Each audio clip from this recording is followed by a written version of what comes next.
Mother's Day. Fans everywhere. The first one was fine. Just make sure we don't see the door frame. That one right there. Action! Come on, Chance. Come on, Chance.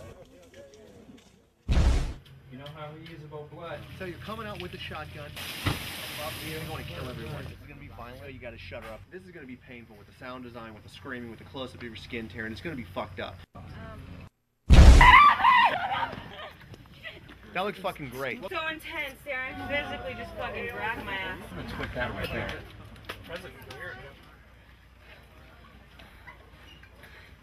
Nice. This is where we crush the pretty girls. What do you think of that? Let's go, because I need that light still. Let's go. Take a lesson from AJ. I'm gonna get you drunk. We have nothing but time and money here on Mother's Day. Let's do one more.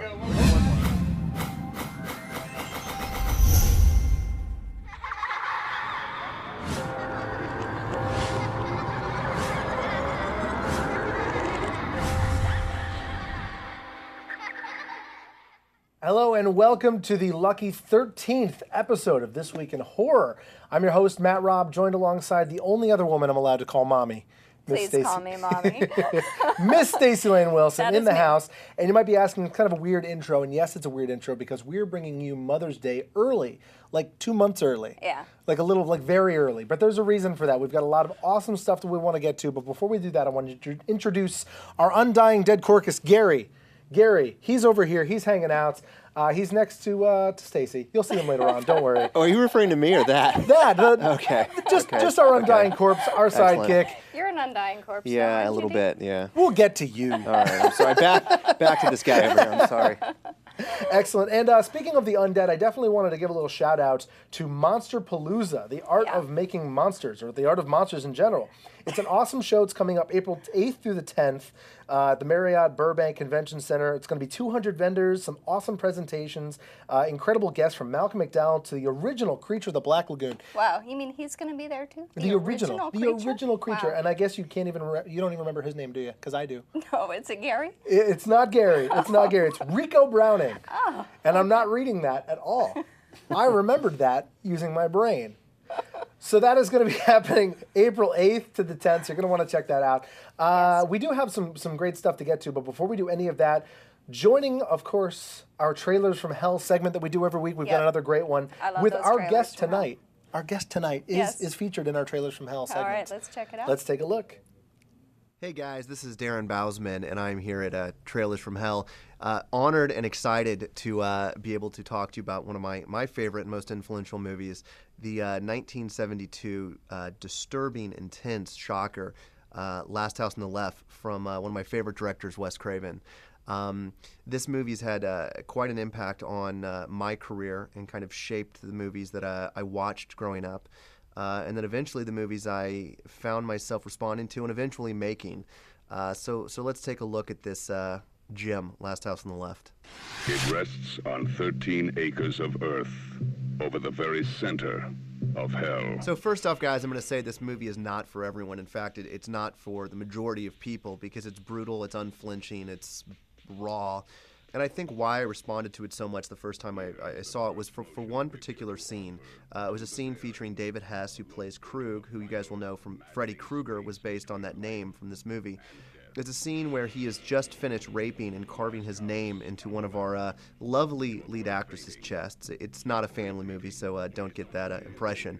There is a scene where he is picking grass out of the blood that's in his hand with his band of misfits, and they look at each other.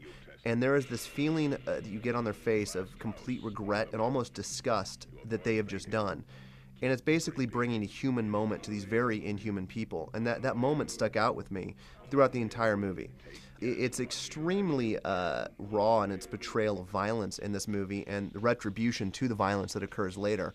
It's one of Wes Craven's earlier works, and I recommend it for any fan of this genre.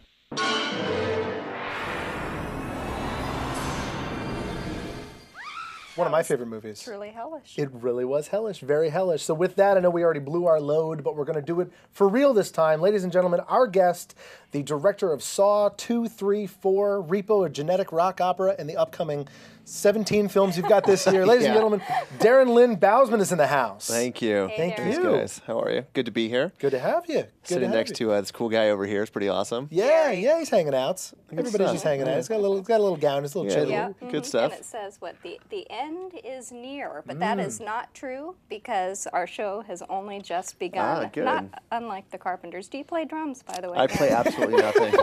Play absolutely nothing.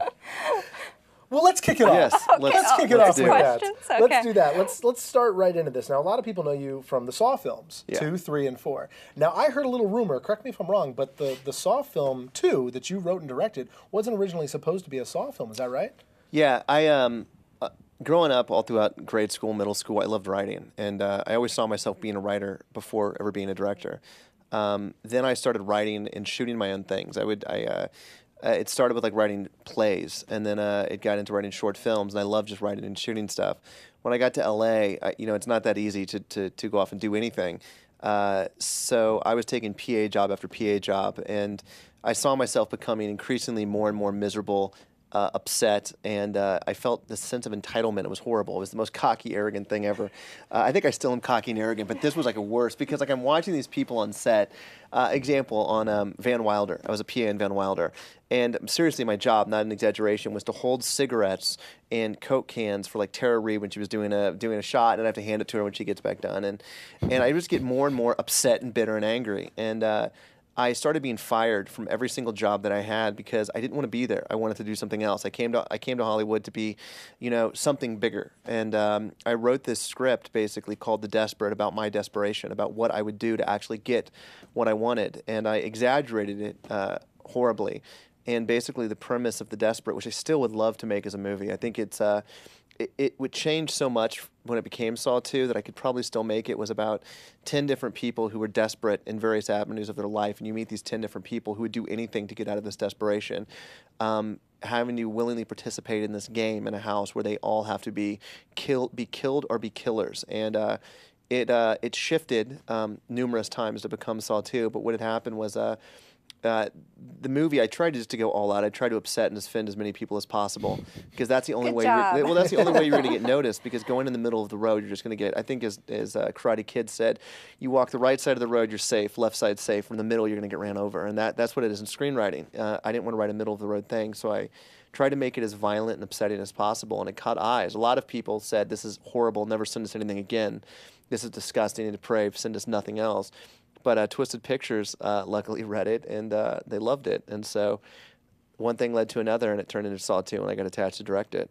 So. Well, I'm curious to know, Darren, is it true, also another rumor, that you had written a letter to Darren Aronofsky, and he kind of gave you some advice? Now, was this pre? Yeah, it was. It's not a letter. I had a thing when I It was a smoke signal. Yeah, I sent a smoke signal. No, when I was growing up, I had this thing that I couldn't wait around. I couldn't do the thing where I wait around, and this is a horrible thing for aspiring filmmakers to say, but I couldn't do the whole game where you start as a PA and then you work your way up. I couldn't do it. I don't have the patience. And the same thing about getting advice. Like I couldn't do the snail mail, write a letter, and hope to get some pre-programmed response from an agent or whatever.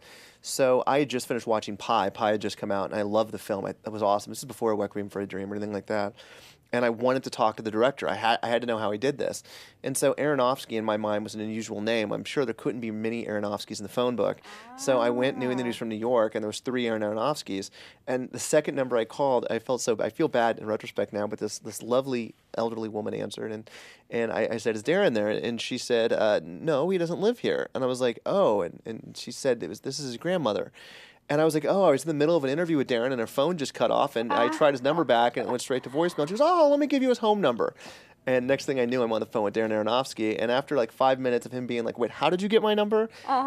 He talked to me for about an hour on the phone, and it was awesome. He was in the middle of shooting Requiem at that time, and he was awesome. He talked to me on the phone, and it was ironic. Last Comic-Con, no, I guess it was 2 Comic-Cons ago. He was doing Fountain, so whenever that was. Yeah, the Fountain. He was at Comic-Con, and I was there for one of the Saw movies, and I went up to him, and I said, "You're not going to remember me. My name's Darren as well. I called you." And he goes, "I remember that when I was doing Requiem." So it was cool. He remembered me, and it was, Wow. So that's I did call him. I called David Lynch. David Lynch. Did he give you the weather report? No, he hung up on me. Okay, Tom Waits, I did it too, and he actually talked to me. Wow. So I went through. There was a slew of these people that I just tried to see if I can get on the phone, and everyone's human. You can get to somebody if you've got the will. There is a way. I mean, so that's the way to do it. If you want advice, just cold call. Unless it's me, don't call me. 'Cause don't I'm call Darren. not me though. I'm not. Wow. Well, quickly going back to the Saw franchise, Yeah. you did a pretty big chunk. If I knew math, I can do the fractions. But you did a good amount, X of the Saw films. Yeah. Did you ever have a drive to go back? I mean, now that they had the final chapter, did you ever have an interest in going back and doing more? Yeah. Here's the thing. It's like my feelings and opinion of Saw have changed as I guess I've grown up and gotten older. It gave me my career. It started me out, and it gave me a platform to experiment and play around, which no film has really done since. That there was a level of, it was a family environment. Everyone that was making these movies became a family because, outside of the directors changing, very few people changed on the movie. The same production designer, same editors, same producers, same camera ops, same assistant camera ops. It's crazy. Like, I can't name another movie where, like, it's the same PAs from year to year to year and the same assistant camera guys from year to year to year.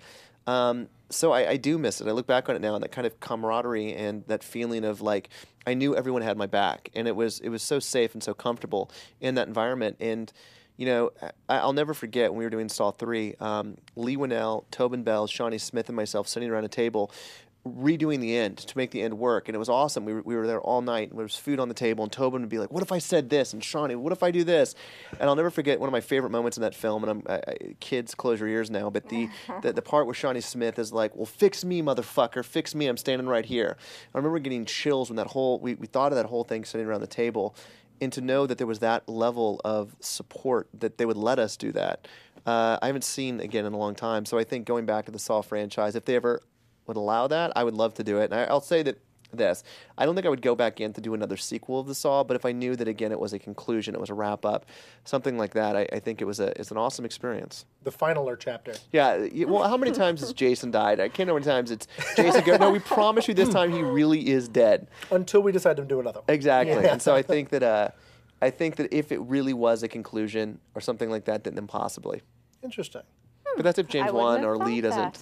that. But that way, that's if James or Lee, because I'm sure they would say the same thing too. If they knew it was over, but I think the reality is this is the movie business. It's the business, and I think that if they know they can keep making money, Jigsaw is going to keep coming back.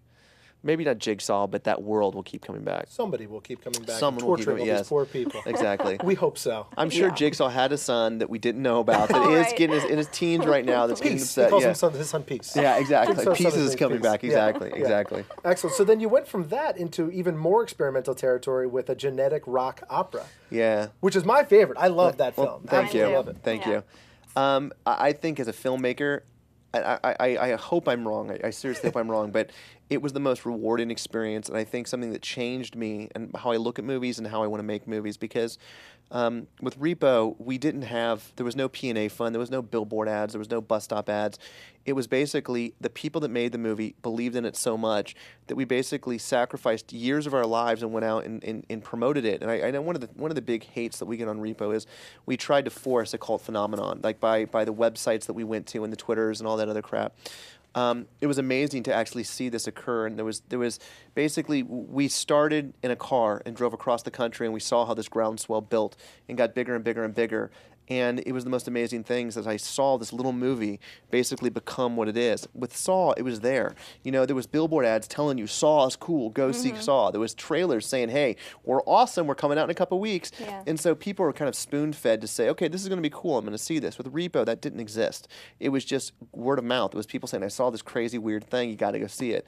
And I think that it taught me, it kind of reprioritized what I want to do as a director, and that is, I could give two fucks about, at this point, making another cookie-cutter movie that anyone can go do. I think the movies that I want to make, only I can make them. If 20 other people can do it, I'm not interested. If I read a script and I'm like, okay, someone else could do this, then I don't want to do it. It's got to be something that is personal to me and that I don't think anyone else can do. And with Repo, I kind of saw, like, again, what it took for this movie to go out, from the road tours to the begging and pleading people to watch it, to get that kind of buzz out there.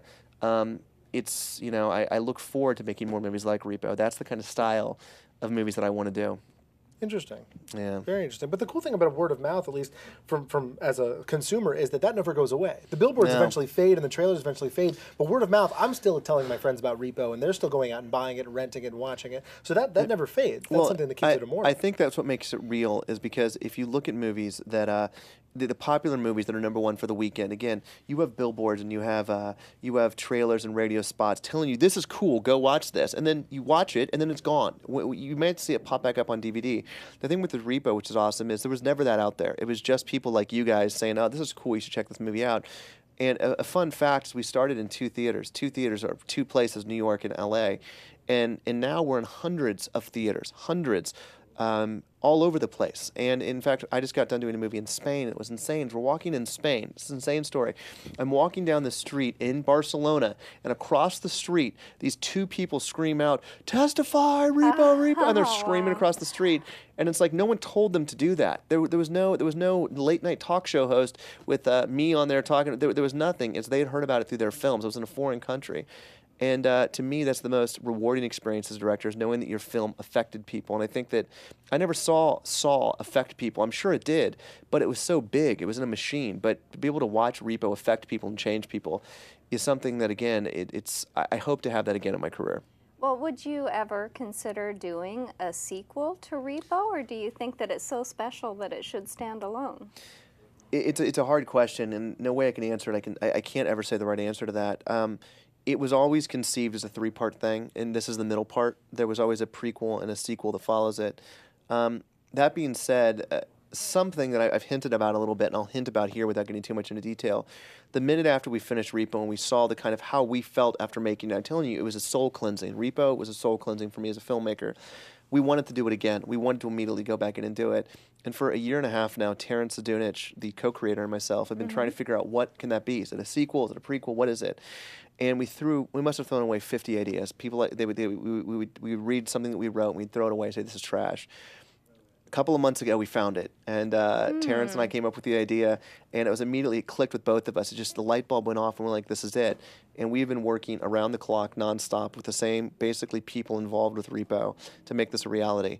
And it's the most excited I've been about anything. And I am having to bite my tongue right now because I want to say everything. I want to spew it all to you. But I can say that I will be delving back into the world very, very soon. Not Repo the sequel or anything like that, but the idea of this kind of world that we were able to create with the fandom of Repo and the fan community and that whole thing, that viral thing that made Repo what it is. Saw, again, much different beast, and I loved how Saw, how it was just like, again, you finish a movie and you go to a press day and you shake some hands, and then bam, outside my apartment there's a billboard. Yeah. That was awesome, and I wish the movies were like that, but it's kind of cool when you have the flexibility to get in a car and drive across and shake hands with the fans, and you see that actually happening. So we've got that planned. Something new, something very cool. Wow. Well, for the 1 or 2 who haven't seen the film, actually, 1 or 2, the 1 or 2 who haven't seen that have seen Repo. Let's go back to that. And if you're in the shadow cast, you'll exactly. Exactly. One of my favorite scenes we actually clipped out for you to take a look. Anthony Head actually uses someone as a puppet, so let's take a look at that right now.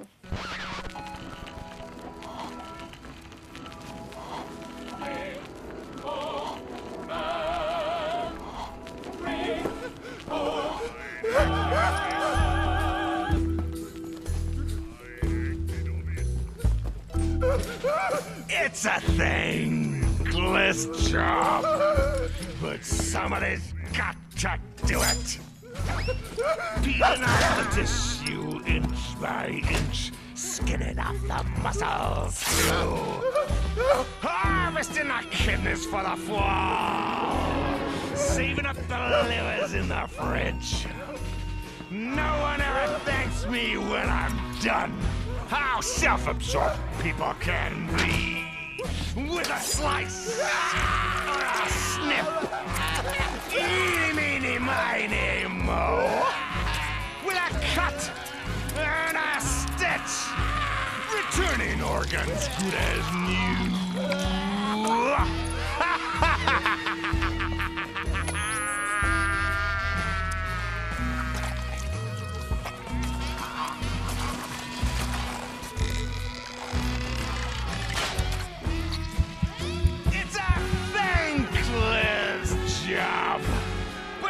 Somebody's got to do it. Got to do it. Like a mop. Like a rock. In a broom. In the groove. No one wants a thankless job.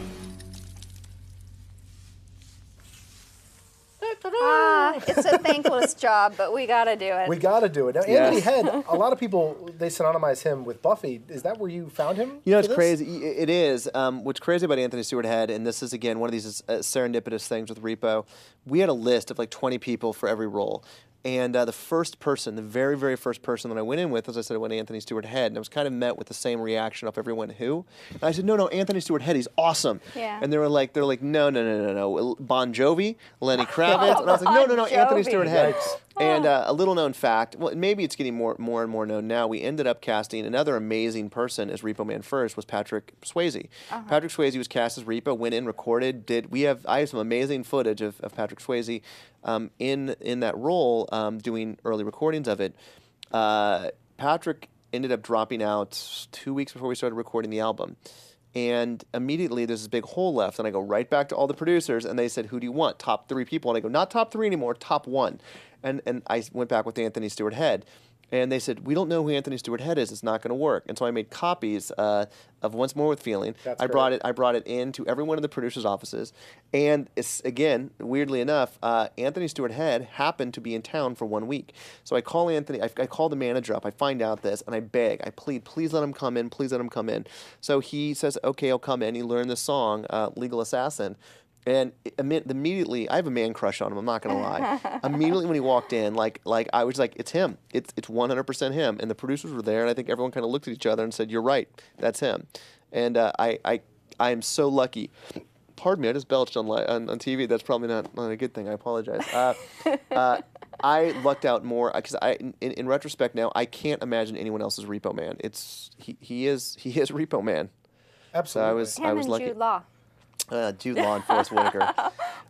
Sorry about that. We're going to ask about that. Go ahead. It's It's fine. kind, It's there's fine. some parallels there, but Parallels, it came a few years later. It was, and you'll never know what really happened. I don't know what really happened. I always get told, oh, this happens all the time. You have Armageddon and Deep Impact, or A Bug's Life and An Ant's Tale. You're dealing with big generalizations at that point. You're dealing with the end of the world or insects. And I think what's harder to bear on this was you're dealing with the exact same idea. It's in the future, organs can be repossessed. It's the same year. Everything was basically the same in it. That being said, stranger things have happened. Maybe it was written at a specific time. I don't know. I think the only thing that matters at this point now is that we're still around. Our fan base survived. That's right. Repo Men did not blow us off, which I think that was the fear. I think the fear was Repo Men's going to come out. We're going to be pushed to the side and whatever. And I think that Repo Men came. It did what it was going to do. And yet here we still are in tons of theaters, which is amazing. That's great. And now we have Mother's Day to look forward to. And by the way, Darren, you can call me Mommy too if you Mommy, that's pretty hot actually. pretty sexy. Yeah, we worked that out. Yeah, and nice, actually, she thinks she's winning, but I'm actually winning. That's nice. Yeah, it works out. Kind of a fantasy actually. So you go from the overprotective father in Repo to now the super overprotective mother in Mother's Day. How did that come about? Mother's Day was it's kind of a weird story of how this whole thing happened. I got a phone call one afternoon. I was attached to a lot of remakes at one point because the reality is it's original. This is my favorite quote: is that originality is not dead; it's just not rewarded. And that's it's true. Is that you make a movie like Repo and everyone's like, oh, it's so weird and it's out of the box and what are they doing? It's Paris Hilton singing. Well, the fact is that because sequels sell and remakes sell, and that's what sells. And so it's really hard to do something crazy when everyone keeps wanting to see remakes and sequels. And at one point, I was attached to Hellraiser, Scanners, Children of the Corn. I was attached to all these movies, and I turned them down. Here's my kind of philosophy about any sort of remake or reimagining. If you can't do something better than the original, or you can't do something that adds to the original, then I don't want to do it. So the problem with something like Scanners is I look at that movie and I don't know what I do differently. I don't know how you approach Scanners and say, here's what I would do differently. With Mother's Day, I saw this movie and I thought it was hilarious and I thought it was awesome, but you could make it better. You could do something different to Mother's Day. And I'm a huge fan of the Troma catalog, and I'm a huge fan of both the Kaufman brothers. But when you watch that movie, it is dated, and it's a movie that I looked at and said, okay, this can be made. You can do something unique and different with it. But I didn't want to remake the movie, and that was the big thing I said is I'll do this, but it's not going to be a remake because it has a cult following of its own. That's why that would be like the equivalent of someone coming up and saying, I want to remake Repo, it would upset me because that's such a cult following. But if they said, I want to make another movie exist in this world using the same characters, that's different. And so the kind of approach was I met with Lloyd, I met with the director, Charlie Kaufman, and I said, you know, here's kind of my approach on it, taking the same characters, Mother, Ike, Adley, the same characters, Queenie, and saying, what if they existed in a serious world? It was not a joke. It was not this big rednecks in the woods. Problem with the original Mother's Day is every movie is stolen or borrowed from it since then. The original Mother's Day was a bunch of rednecks in the woods that tortured and, was very misogynistic against women. But we've seen that through countless other films, and I wanted to do something different. But what interested me was this kind of fucked up, weird relationship between the kids and their mother, and them trying to basically make Mother proud. That was a line from the original film that we keep in this movie, is you've made your mother very proud. And we all have mothers, it's something we can all identify with, and we all want them to be proud of us. But what happens when you have sadistic killers, robbers, thieves, rapists, trying to do the same thing? And so that interested me. Well, we found out that Brett Ratner had the rights to it. And I met with Brett Ratner a couple of times, and I said, here's what I'd want to do with it. And the idea was to take a very, very serious approach with the Mother's Day thing, not make it tongue-in-cheek, not make it kitschy, do something very serious and uncomfortable. And that's what we ended up doing with the movie. There is a very uncomfortable scene in there that I actually talked about when I did an early review on the film. And yeah, I think people are definitely going to remember that. And another really memorable thing about it is the fact that you cast Rebecca De Mornay as the mother, and she was in, I guess The Hand Rocks the Cradle is the closest thing to her. Did that freak you out? Is that what made you think of her? Well, it's funny. Casting is such a hard part of any movie because casting can make or break the film in such a horrific way. For example, I could have gone, let's say, Ellen Burstyn, for example. There is a version of Mother's Day that has Ellen Burstyn in it. Or let's say Sissy Spacek. There's a version of Mother's Day with that. And the question right off the bat was, which version of this movie would we want to make? Do we want to make the cackling cold mother who's crazy and bonkers and saying crazy stuff? And I decided very early on I didn't want to do that because I'd seen that. I wanted to make a movie that upset people. Based on that one scene in Last House on the Left we were just talking about. There's a scene in Last House on the Left where it's one of my favorite scenes where Krug and his band of killers had just finished raping and carving his name in the chest of a girl. And he stops for a second and they're picking grass out of their hands. And there is a 10-second moment that made me want to be a director. It made me want to direct movies. There's this 10-second moment in Last House on the Left as they're picking this dirt and grass away from their hands. They looked disturbed and disgusted and almost remorseful.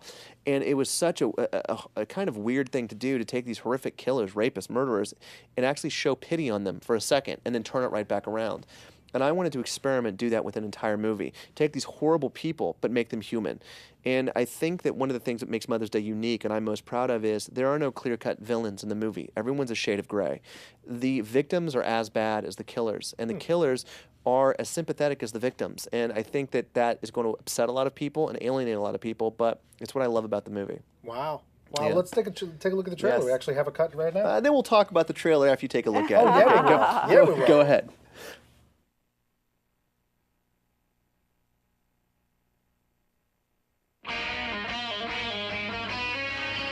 This is to our boy Danny. Happy birthday to you, Danny boy. Danny boy.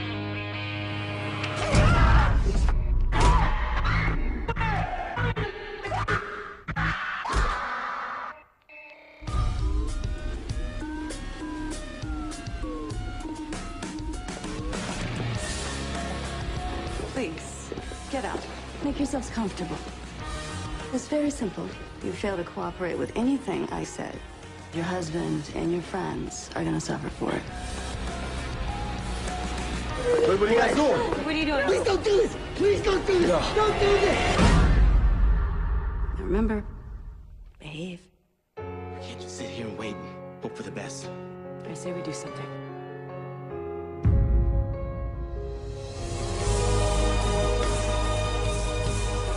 Punishment is never easy. It hurts you more than it hurts them. Why you look so scared? Smile.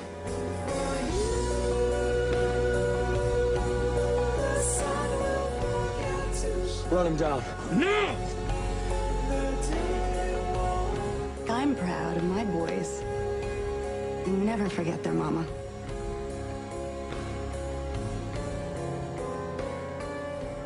Why are you doing this? Life isn't always fair, my dear.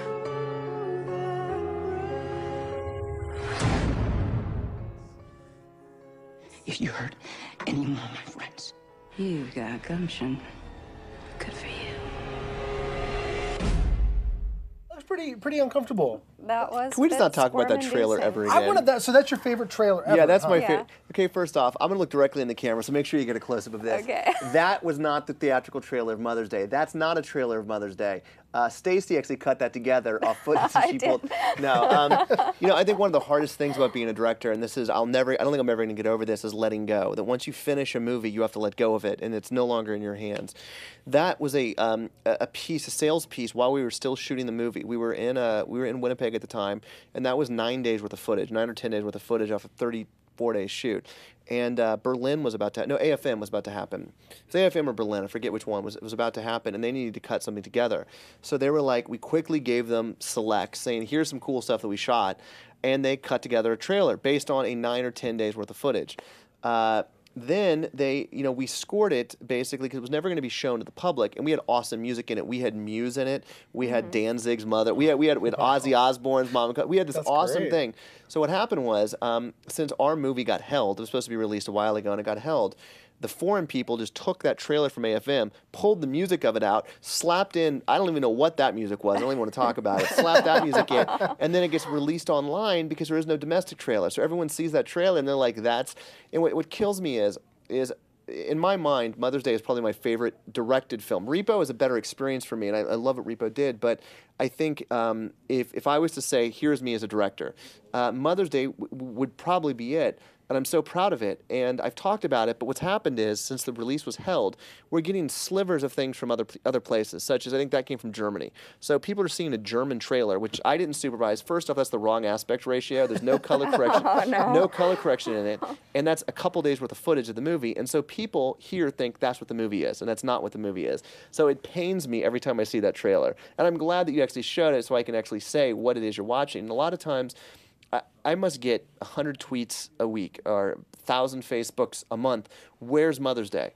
And why does this trailer look like ass? Things like that. That's not very nice. No, harsh fans out there. Jeez, guys. No, but the reality is, as a director, you have to let go. And so I finish a movie, and I say, here it is. And the thing is, I don't want to ever let go. And the great thing with Repo, and why I think it's my favorite, is I didn't have to let go. I'm still holding on to Repo with clenched white palms. I will never let that movie go. But with Mother's Day, I turned it in. Now it's 11 months ago. So the movie's been done for 11 months. I turned it in 11 months ago. And it's out of my hands. And it sucks because so badly I want to leak my copy online and be like, no, you're watching the wrong, it's not the right aspect ratio. That's not the way it looks. Here's what it really is. And you can't. You have to sit back and you have to watch it, and you have to endure the onslaught of critiques and the onslaught of people, fans, that talk about it. You know, I stopped even going to IMDb because the movie was getting picked apart by the trailer. And it kills me because I'm like, you know, one of the people were talking about the music in the trailer. When I first heard that music, I regurgitated into my mouth a little bit. Wow. So, you know, people have to do what they have to do to sell a movie. And in Germany, if that sold a movie, great. I am anxiously awaiting people seeing my version of the movie and the way it was supposed to be done and the trailer that's supposed to be out there and the poster. Fan-made posters are another thing that are killing me because now, since there is nothing that we're releasing, fans are taking images offline, and I can't tell you how many times I log on to one of the websites, one of the horror sites, and it says new theatrical poster of Mother's Day, and I'm like, no, some dude lives in his basement made that. That's not a poster of Mother's Day. So is this one, the one that we have here? That's you know, it's funny. I made that with the guy that actually did the Repo poster. He's a guy in amazing guy named Sean Schofield, lives in Toronto, that did the Repo poster. I went to him before I premiered at one of the film festivals, and I gave him a couple images, and he did that. That's not even the domestic poster. That's just something that we did one afternoon. But you do approve. That one I approve of. Okay. Because it's not some lame ass. It's not a lame ass Good. picture of her face and it just says "Don't misbehave." It's like that used to be just that picture. It was just this picture of her and it said "Don't misbehave," and it got out and that was everyone's like, "Hey, the domestic poster of Darren Bousman's Mother's Day," and of course it's getting hot. But Rebecca De Mornay loved that one. Oh, she was not happy. You do not want Rebecca De Mornay calling you pissed off, and that was a pissed off phone call that morning. So yeah, it's the thing is that Mother's Day, and I can't say this enough, is coming out domestically here. The question why it's not coming out on Mother's Day, I don't know. I say the same thing every single day, but it sucks because I'm now just a fan waiting for the movie to come out. Oh, wow. Yeah, it's weird because That must be a strange feeling. it is with Saw, with Repo, with 11-11-11. I've been involved the entire step of the entire process. Lionsgate, I had a relationship with them, and they were cool. They always, kept me involved every step of the way. I knew what they were doing. I knew what they were releasing. I knew when things would come out. With Mother's Day, I don't. I see things as they come out. And this is not an exaggeration. I've started a campaign where I now send an email every single morning at the same exact time saying any news on... And at some point, they're going to break down and just start crying and give me a release date. But send Rebecca out there. Oh, that's when you call in the cavalry. When Rebecca shows up, I mean, that's... But she is badass in this movie, by the way. She's awesome, I've and I say. think I'm so excited for people to see Rebecca De Mornay. Yeah. Here's the thing I'm most proud of with Mother's Day. People are going to hate the film and love the film. It's a polarizing movie because it is brutal. I think it's more brutal than the Saw movies, but I think there's not a weak performance in it. I think Rebecca De Mornay brought her A game. But what's awesome is so did everyone else, and you're left with this really emotional movie, and I think it makes you very uncomfortable when you watch it because it's in most horror movies, you have the stupid kids, the teenagers that are doing dumb shit, and you've got the serial killers going off raping and killing and whatever. There is none of that. It's like I said, everyone is on the same level, and the victims are as bad as Mother, and Mother is as sympathetic as the victims. And I think that when the movie ends, you're kind of left with this hollow feeling, which to me, that's what I like horror movies. That's why I love those type of movies, is that the reason that I got into horror is because I can remember the first time when I saw Henry Portrait of a Serial Killer, how I felt. When I saw Last House on the Left, I remember how I felt. Those are movies that left an impact on me. I loved Weekend at Bernie's, but I can't tell you two things about that fucking movie. It was funny. I think there's somebody who's dead in Yeah, I think so. and I laughed. Jonathan Silverman. But I can't tell you how I felt afterwards or how I obsessed over why do they do these things. Yeah. These are movies the movies that I respond to are movies that I can't stop thinking about them. Like when I watch these movies, I want to know more. Like what would cause someone to do this? And that's why I think I love Mother's Day. It's one of these movies that I think is very realistic in the way that it portrays villains and victims. They're all bad. They're all good. There are different shades to them. Wow. So. And we have 5 of them to talk about now. We do. Our top 5 of the week. Yeah. Top 5 of the week? Yes. What is it? What is it, Stacey? It is the top 5 scary mothers. Mothers! Check them out. The Mathesons are here. No, Mum, you're not well. That's my dress! Haven't seen Mum yet.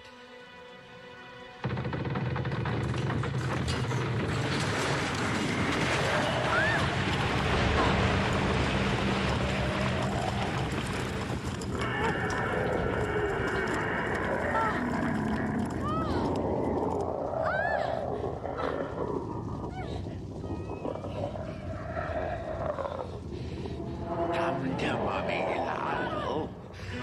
Come on!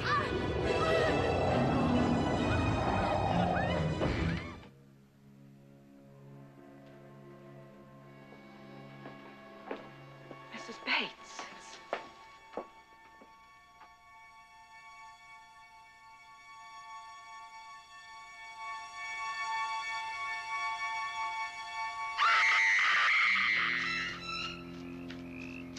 Kill her, Mommy. Kill her. Don't let her get away, Mommy. Don't let her live. I won't, Jason. I won't. We'll pray. For the last time, we'll pray.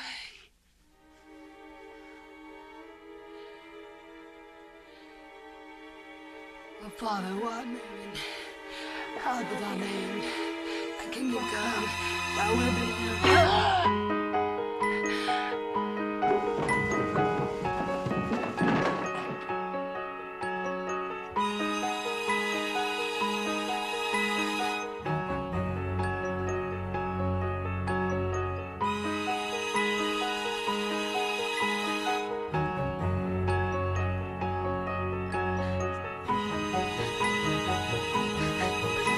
No more! Hang on! in this closet when I told you no wire hangers ever? And your room looks like a $2 a week furnished room in some stupid backstreet town in Oklahoma. Yes, Mommy. Yes, Mommy, what? Yes, Mommy, dearest.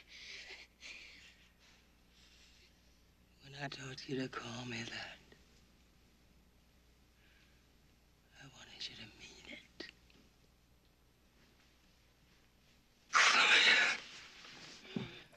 Wow. Some pretty scary mothers. That is scary mothers. Yes. You guys subsequently actually left off my mother from that thing because she's pretty terrifying. No, I'm joking. I'm joking. That was awesome. Aw, Mrs. Bausman, he didn't Yes. mean it. Yeah, it You was know- a great. I got to fly my mom to be in my last movie in Spain. I actually flew her, so she's did in. you Yeah, really? she's in the movie for a second. Oh, that's great. Yes. Nice. Now, we don't have that kind of budget around here. Not yet. No, This Week in Horror couldn't even afford an 11, but I do have a 10. So That's close. You're close. We got her at 10. No, but we got to talk about 11, 11, 11. Yes. Now, how do we say that? Do we have to say I the, just say all 11. the No, I just say 11s? 11-11 because Okay. you know I'm worried about when people go buy a movie ticket. You sound like an asshole. Being like, I want 11-11-11. It's more like I want 11-11. You That's sound like just, Rain Man or something. yeah, exactly. In some parts of the country where it's actually $11 for a movie ticket, then it just blows up the Yeah, world. it's gonna blow people's minds when it comes out. I'm really excited. I just finished my first pass of the edit, which is exciting. Still a lot of work to do on it, but it's crazy because the one thing I've been blessed and lucky enough with my career is to do different types of movies. I did do 3 of the same movies, 3 of the Saw films, but Repo is completely different than Saw, which is completely different than Mother's Day, and 11-11 is equally as different of a leap from, let's say, from Saw to Repo. It's religious horror. Wait a minute, you mean there's no singing and dancing in I didn't say that. There might be a song or dance. No, it's crazy. It's I think probably my top 3 favorite scary movies. Rosemary's Baby, The Tenant, and The Omen on tie with Exorcist. So wow. And they all have the same kind of thing in common. It's very there's a palpable sense of dread through the entire movie. I remember the first time I saw Rosemary's Baby. Like, it's so normal. Everything is so normal. And then it starts tightening the screws, and you start feeling uncomfortable throughout it. And I love those movies. So I wanted to make, like, my version of The Exorcist or The Omen or Rosemary's Baby. And so it's just a much different thing. With Saw, it was a gimmick. It was violence. It was traps. It was, great jigsaw things. With 11-11-11, it was rock opera. It was music. It was sexy. It was Paris Hilton. I mean Repo. What did I say? You got 11s going through your So mind. Paris Hilton sings in this movie. She does. I I just broke heard the it here scoop. first. No, but with Repo it was that, and I think with this, it's a lot more based on this concept of 11-11. And it's crazy. People really, really, really, really believe in the phenomenon of 11-11, and the more that I've researched it, the more I myself have began to. I can't dismiss it. It's crazy. Are you nervous then about later this year? Should we all be It's crazy. writing our wills? You know what's crazy? How they sold me on the movie is that producer said when he came and pitched me the idea, he said, just think of how the number 11 affects your life, and more importantly, how 11-11 affects your life. And I kind of washed it off because I'm not into numerology. I don't buy into that shit. And then I started seeing it everywhere. I started really to think my birthday is January 11th. This year it was 11/11, and my birthday was on 1/11/11 this year. I was born January 11th, 1979. If you look at that, that's 4 ones together. You can write that off as coincidence, though. Like, okay, whatever. But then I started seeing it in other places that you can't just write off. But what's ironic, and the fun thing about this, which again, you already called me on it thinking is bullshit, which I promise you it's not. I have a hard time believing in a lot of weird stuff. I hear people tell ghost stories and whatever like that. This movie, this whole experience was the most effed up, scary, horrific, haunted thing I've ever seen, to the point that I stopped blogging about it. I was writing a blog about kind of the crazy stuff that was happening on set. And I realized I sounded psychotic, and not only did I sound psychotic, no one was going to believe it. They were going to think it was a gimmick for the movie. And so I stopped writing for about a month and a half, and just now I'm able to re-talk about it and think about it. And some of the stuff that happened when we were filming it was in my mind, unexplainable and absolutely insane. And so I'm excited when the movie comes out to talk more about some of these stories and to get validation from the actors that can back up that I'm not bullshitting some of the stuff that happened. But I'll give you one example. There's a scene in the movie. This is a true story. This can be proven that the house that we shot in was built in the 1900s, and there was a murder in the house in 1917. Now you can go back to the documents and read about this. The lore from this point, and I don't know if this is true, was that the girl was murdered on the 3rd floor. We didn't shoot in this particular area where she was killed. There is a scene where we're outside, standing on the beach, looking back at the house, and something is happening in the windows that when you look at it the first time, you're like, okay, that's weird, but you don't think anything about it until you look at it more closely and realize what's actually happening in the windows. That we have footage now that we can't explain. And we have audio on dailies that was not there. Audio that's not speaking English, it's not speaking Spanish. It's kind of like what happened earlier on our show, as a matter of fact. Did you bring that ghost with you? What was this? There was an audio issue people heard. Oh, the two overlapping. That was, I think that was me. I think it was you. I know. You brought something back with you, Darren. But what's crazy about the whole experience in the movie, it kind of sucks for me a little bit, is I hesitate talking about it a lot because I don't want people to think exactly what you said. Oh, good blogs, nice gimmick. It's not a gimmick, and there's so many amazing stories and things that we have that as we get closer to time, I'll start talking about more. But it was a very unique experience shooting this movie. And it was awesome. Got to go to Barcelona and shoot in some scary locations. Very cool. And we have a trailer. Hopefully this is one that you don't despise. No, these are all good. These are all Darren Bousman endorsed. Okay, good. So let's take a look at the trailer for 11-11-11.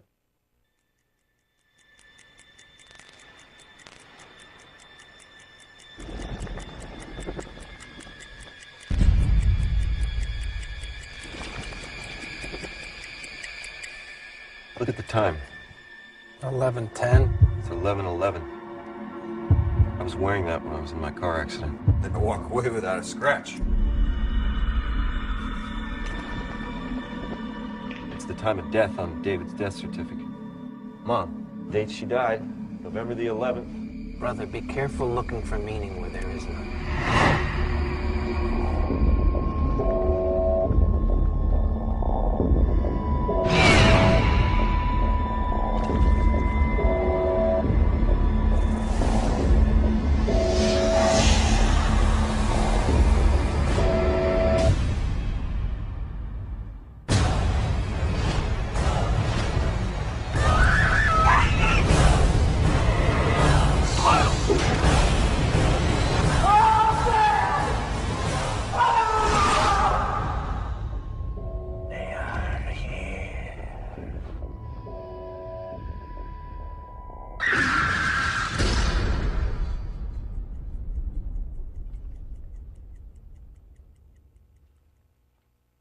Wow.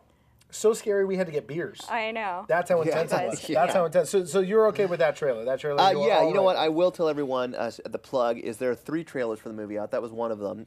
There's 2 other trailers. You can find one on 111111themovie.com, and there's dashes in between it. So it's 11-11-11themovie.com. There's another trailer up there. So go take a look at that one as well. A little different. Okay. Cool. Yeah. Now you've got the 19th movie that you're working on this year alone, right? Yeah. 20th. 20th. Okay, wow. We'll round it out. Yeah. We'll round it out. Exactly. What can you tell us about 90? Because you seem to be into numbers. Yes, I'm going to keep the streak up. Saw 2, 3, 4, 90. Yeah, it's psychotic and it's crazy, and it's one of those. I want to do a movie that's fun. Repo was fun, and I think that kind of translated to the actual filming of the movie. Mother's Day and 11/11 are not fun movies, and 90 is fun. It's 90 kills in 90 minutes. Done. Sold. Buy my ticket. Like that's it. To quote Charlie Sheen, winning. I don't think you get better than that. I mean, that is the movie. There's nothing else you need to know about it. Winning. That's just winning. And no, it's 90 kills in 90 minutes. And but done in a unique way. It's not like I put 90 people in a room and drop a bomb in it and the movie's over. It's unique kills. And the script is really cool. The script's written by the same guy who wrote Mother's Day, Scott Milam. He's a great writer, and he wrote this ballsy, crazy. Scott and I wanted to make a fun movie, and So when you say fun, what's the tone? I mean, is it spoofy or is it Scream-like? It's Scream. It's a little more serious than that. It's a cross between Natural Born Killers and True Romance meets something a little more lighthearted. I want to do a movie. Like, here's the problem: when you're going to kill 90 people in a movie, after a while it becomes monotonous, and you either hate the person doing it or you've seen it. You're like, okay, I'm done. Yeah. We wanted to make the killer so badass. Like when I watch True Romance, I want to be Christian Slater in that movie because he's badass and he's cool and he's doing things and you want to be him. When you watch Natural Born Killers, you want to be Mickey and Mallory a little bit. When you watch Pulp Fiction, you want to be Vincent Vega. Right. With 90, you kind of want to be the serial killer a little bit. And I say it in a horrible way because I don't want anyone to ever emulate wanting to be a serial killer. But he's such a likable dude and he's just killing people, but you want to high five. There's two types of horror films. There's a kind of horror film that you watch that you just kind of want to go home and cry. And I think that, I love those films. That's Last House on the Left. That's Mother's Day. Those are the movies that affect you gutturally and you're sick to your stomach. Then the type of horror movies that you see and you high five when you're watching them. And you're like, that's awesome. Did you see that? I'll give you one death in 90 because there's 90 of them, so I'm not going to spoil it. But I want one. Okay.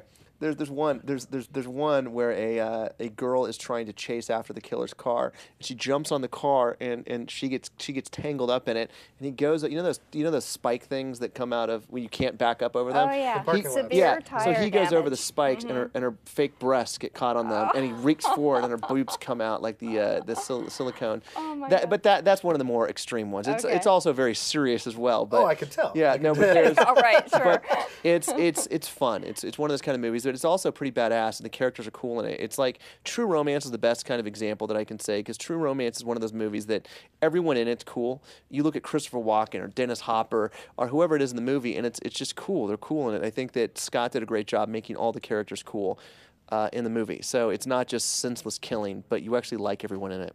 Cool. Now you're going to be working on that this summer? Hopefully, yeah. We're finishing 11/11, and I'm shooting a little surprise in between 11/11 and the next thing. And I've also sold, which is very exciting. I've got into the movie. I've started writing again, and I have sold a movie that it's another horror film that we might be going very, very quickly into, fast tracking. It's a monster movie. Oh. Yeah. So monsters. Yeah, another kind of exploratory thing I'd like to do. Very cool. Interesting. Yeah. Very cool. So while we have you here, I definitely wanted to thank you for coming in. Yeah. It's a pleasure. It was Awesome. a treat. High five. High fives. Bring it all up. Bring it around. up. Bring it up. High fives. Yeah. Fives. And it's the second time we've high fived a guest on this show. Birdemic. A little bit like Birdemic. Don't ever compare me. No, I actually love that movie. I'm not gonna lie to you. It's a fun movie. That's It a is. fun high five and horror movie, if you will. Probably for the wrong reasons. Okay, yeah. So while we are here, you got to go on a little field trip, didn't you? I did. I went did. to a certain castle Was it magical? in Hollywood. It was kind of It was kind of magical. It was kind of in fact, magical. my zipper was kind of like doing a little magic. Yeah, after look at there. that. Yeah. Ratings are going up. Check it out. There it is. All right, yes. Now I got to speak to. Thank you. I got to. Yeah, whatever. Okay, wait. I got to talk to James Wan. James Wan, you say? Is she? Are you like really like? What just happened here? Because you're all like flush. Okay, I am. Sorry. I need a beer. Okay, yes. No, thank you. Talked to James Wan and Lee Whannell from Insidious, and it was a little scary. Check it out. Let's take a look. Hey, I'm Stacey Lane Wilson, here for This Week in Horror, and I am standing in front of a mansion that Harry Houdini might have rather enjoyed, and it's making me feel a little insidious.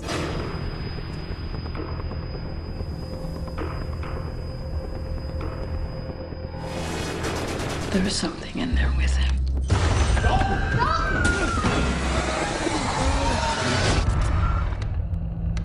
I'm here with James Wan and Lee Whannell, and we're here to talk about Insidious.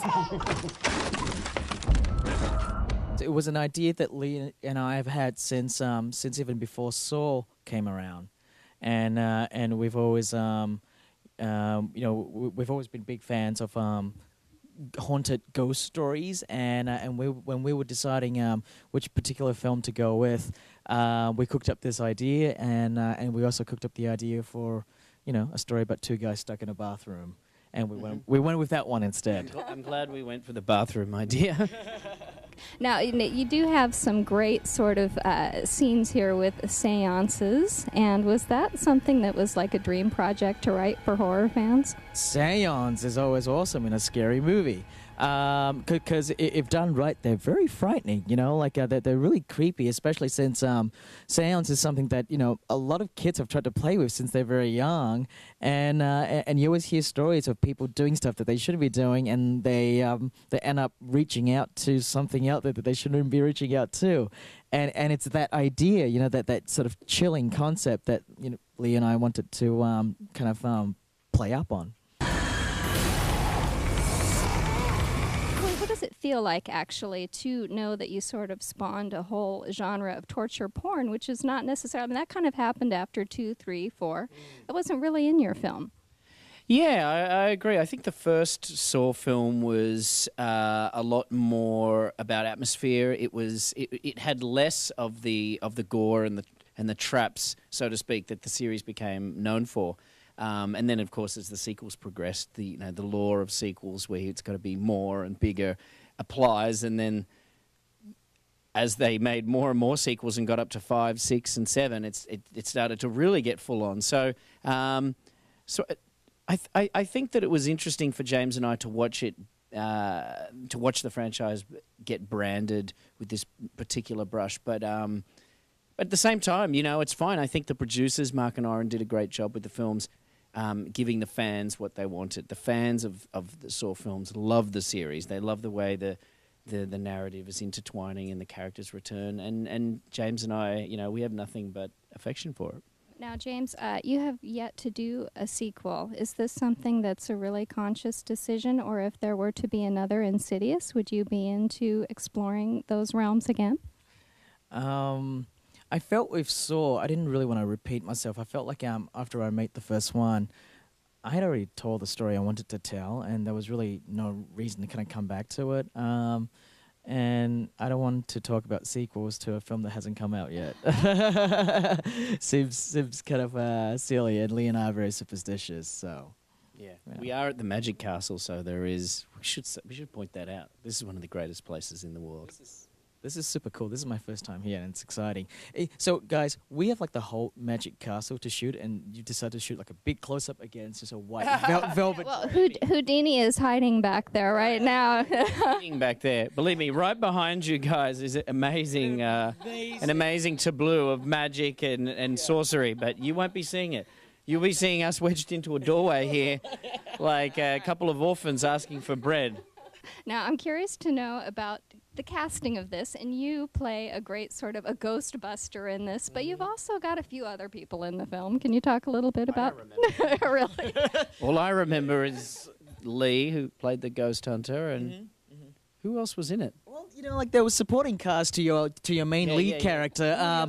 The other supporting actors were people like Rose Byrne, Patrick Wilson, and Barbara Hershey, and of course the great Lin Shaye, which is great because generally when you make genre films, people want to stay away from that. For some reason, like there's this sort of highbrow thing where people kind of look down on scary movies, and I think compliment to Lee here for writing a great script that people did not look at Insidious when they read the script. They didn't look at it like it was just another horror film. If anything, Patrick Wilson said it best. He said that to him it was a drama script that just so happened to deal with the supernatural. It's a drama story about a family dealing with all these stuff that are happening around them, and it just so happens that the things that are happening around them are spooky stuff. Very spooky indeed. In fact, the man with fire in his face is pretty scary. When you sort of have to conceive of a new villain, where do you go to get that? James and I usually just kind of work out the story first. That's the most important thing, is to have this foundation that is strong, so we start with that always, and then as the process goes on, we start to add in our little flourishes, and then by the time the film's shooting, it's like, I'd like to think that our stamp and our trademark is embedded in the film. So it kind of comes later. Usually James will call me up and say, so I want this guy to look like this. And I'm usually the one who's more timid about that stuff. I'll be like, oh, wow, I don't know about that. But, I trust James. And then sure enough, this stuff ends up becoming iconic. Even with the Saw doll, I remember at first thinking, I don't know about that. But then, of course, now the doll is the highest paid actor in the film. And so it's good. It's good. It's kind of how we work together. I think that we work well together because we're like adding our own flavor to this thing that we're working on, and this thing that is so established, that's been around for a long time, especially when you're dealing with the haunted house genre. It's so rigid. It's been around for a while, and that's actually part of the fun that Lee and I really wanted to do was take this thing that people think they're familiar with and just really kind of mess with it and bring our own stamp to it, and the example that Lee and I like to cite is the seance sequence. We've seen seance sequences in scary movies a lot, but you haven't seen it like this, in this fashion. So that's really what Lee and I like to do is take something that and just kind of like subvert it or give it a new twist. It's kind of like the Magic Castle. It's like different and new. You won't be finding that out.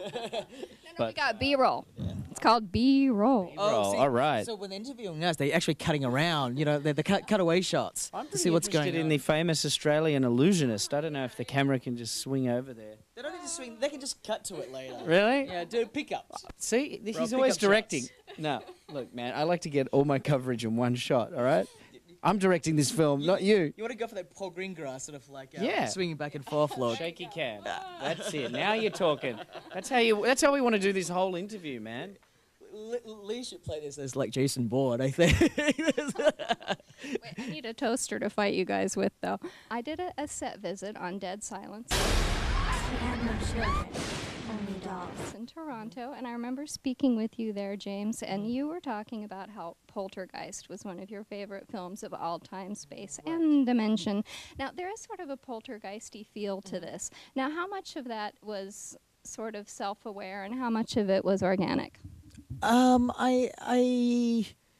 I'm not quite sure. When people make the comparison to Poltergeist, which is, I guess, the most immediate comparison, because you have a movie here that takes place in a scary house with a family unit, and then a medium and her psychic ghost hunter show up. And so the natural inclination is to kind of that's the closest movie that people would kind of relate it to. Though Lee and I have pointed out that the whole idea of medium and psychic in a scary house, trying to work out things in a scary house, is a very established convention. Not just in movies, but more if you look at a lot of reality TVs. What do they do if a place is haunted and a family wants to know what spirit lives in their house? They call it medium. They call it psychic, right? But I think Poltergeist is the most popular, so people go to that. That's the one they remember. Well, yeah, no, exactly. And but I actually still stand by it that you look at all the reality TV shows like Paranormal State, Ghost Hunters. They bring mediums into these locations, and they bring up paranormal investigators into it. So if people make that connection to Poltergeist, I'm cool with that because that's one of my favorite films. That's one of my favorite scary movies. But I know for Lee, he didn't come from that world. So I kind of don't want to shortchange what Lee had done there because he worked really hard to try and come up with a concept that was. That was a bit different, and the conceit that we came up with which was the conceit that we came up a while ago, is what ultimately make this movie go, okay, it is a haunted house film, but the haunting doesn't necessarily come from the house itself, which we don't want to talk about. Any parting shots, guys? Parting shots? Well, who do we want to take a parting shot at? Dick Cheney, he's finished. He's out of office. He can't do anything anymore. April 1st. It's not the house that's haunted. It's your son.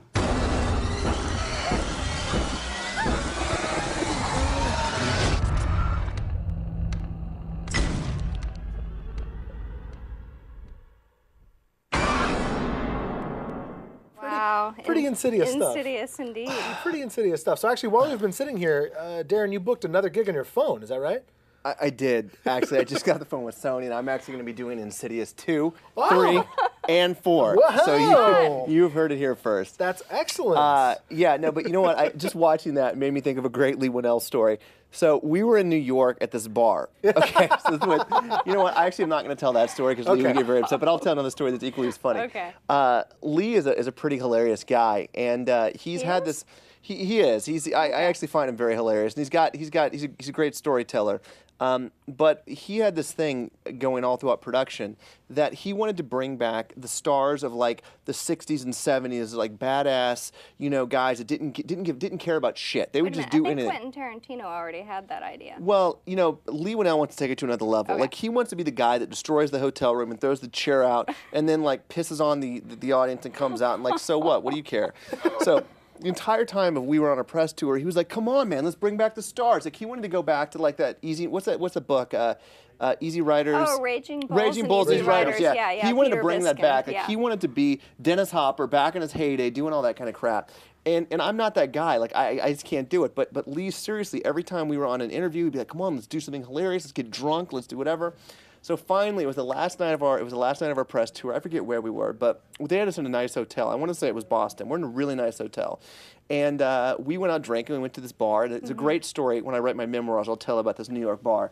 But it was New York. That's where it was. Okay. So we go back, and I was like, "Hey, come on upstairs." I got drinks, blah, blah, blah. And Beverly Mitchell's now husband was with us. There was a bunch of us. And we went up to my place, and we just cleared out the mini fridge. And I'm talking like it's gone. Like there's nothing left in it.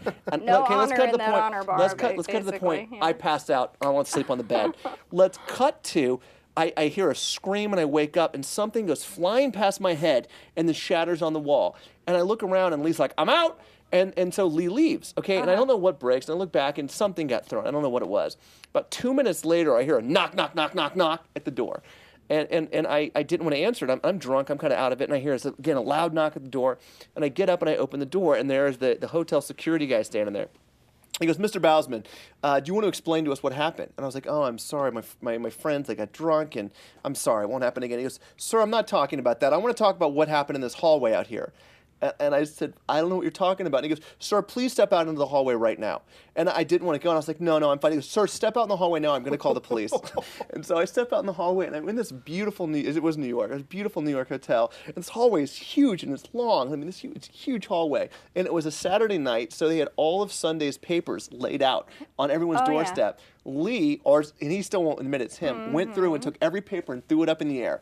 And so when we walk out, it looked like a bomb had dropped in this hallway. Every single paper was knocked on the doors. The people were not. So that's what happened. And I got blamed for it. And I was kindly asked to not return to that New York hotel. And that was again a couple years ago. So I'm excited to see what Lee Whannell's up to now with Insidious and the press tour there. I did not see a single crumpled newspaper in that film. He still won't cop up to it. I know it was him. He won't admit it, but I'm 99.9% sure it was him. Wow. So now we have a good story?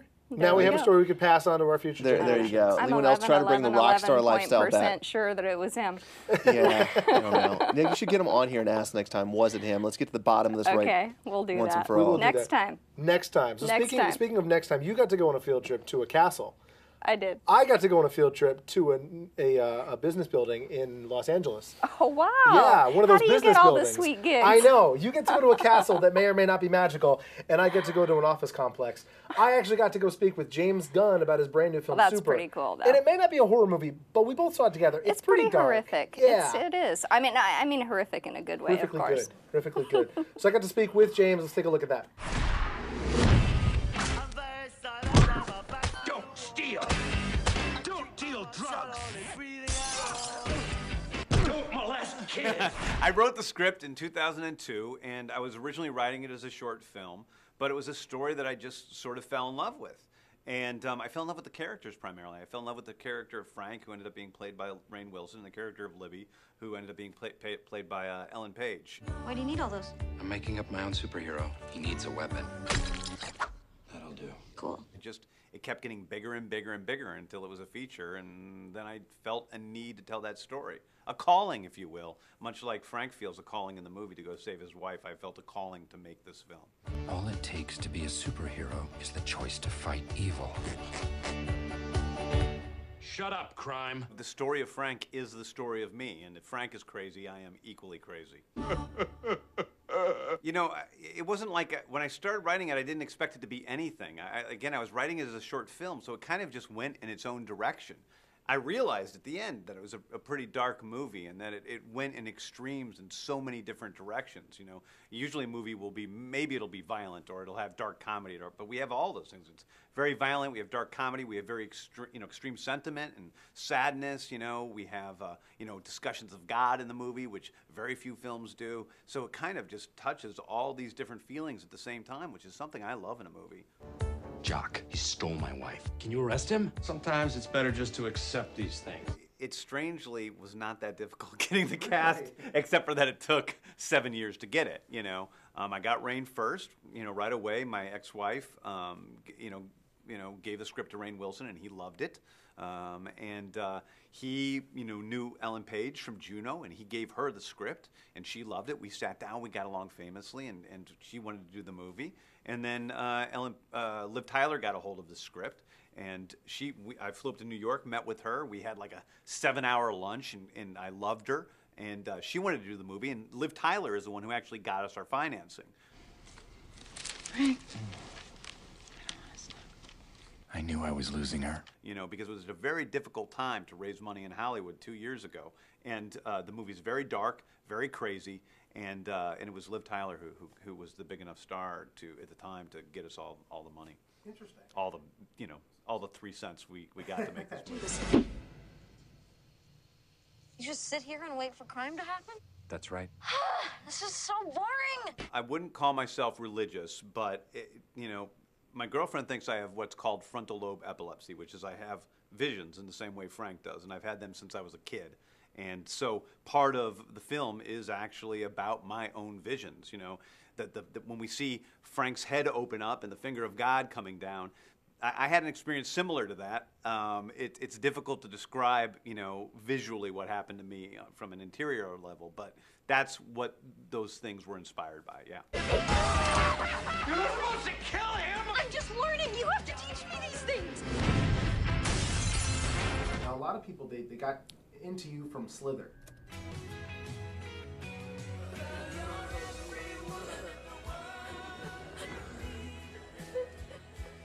Do you have a desire to go back to that horror genre?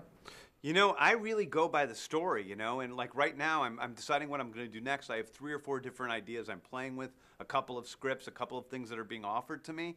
And if a story inspires me and the set of characters inspire me to tell that story, I don't care if it's a horror or a comedy or a Western or a melodrama, it really is a story that turns me on. So it doesn't matter to me. My favorite filmmaker, or one of them, is Howard Hawks, who was able to jump from genre to genre to genre and really put his all into all of them and still have that Hawksian feel. And I would love to do films like that.